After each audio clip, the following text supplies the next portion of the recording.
કૃષ્ણા સમાચારોની શરૂઆત કરીએ મહત્વના સમાચારની સાથે તો મહત્વના સમાચાર જન્મના પ્રમાણપત્રમાં સુધારાને લઈને ગુજરાત હાઈકોર્ટે મહત્વનો ચુકાદો આપ્યો છે। આધાર કાર્ડ, પાન કાર્ડ અને ડ્રાઇવિંગ લાયસન્સ જેવા સરકારી રેકર્ડમાં દર્શાવેલ જન્મ તારીખ સંપૂર્ણ માન્ય નહીં। જન્મના પ્રમાણપત્રમાં નોંધાયેલા જન્મ તારીખ એ જ સાચી તારીખ માની શકાય છે। તો જન્મ મરણની નોંધણીના રજિસ્ટરમાં નોંધાયેલ તારીખ એ માન્ય તારીખ ગણાશે।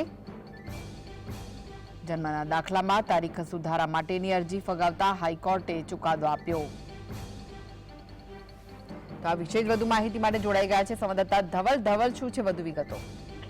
જે ચોક્કસથી કૃષ્ણા વાત કરવામાં આવે છે, એક અરજદાર દ્વારા જન્મના દાખલા તારીખ સુધારા માટે ગુજરાત હાઈકોર્ટમાં અરજી કરવામાં આવી હતી અને તે અરજીને ફગાવતા ગુજરાત હાઈકોર્ટ ખૂબ જ કહી શકાય તેવો કર્યો છે કે જન્મના પ્રમાણપત્રમાં જે જન્મ તારીખ આપેલી હશે તે તારીખ સાચી રહેશે। આધાર કાર્ડ, પાન કાર્ડ અને ડ્રાઇવિંગ લાયસન્સ જેવા જે સરકારી રેકર્ડમાં દર્શાવેલી જન્મ તારીખ હશે તે સંપૂર્ણપણે માન્ય ગણાશે નહીં, પરંતુ જન્મના પ્રમાણપત્રમાં નોંધાયેલી તારીખને સાચી માન્ય ગણી શકાય।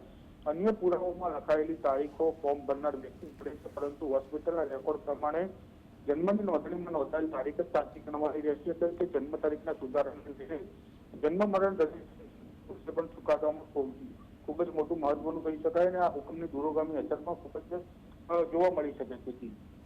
જી આભાર ધવલ માહિતી આપવા માટે।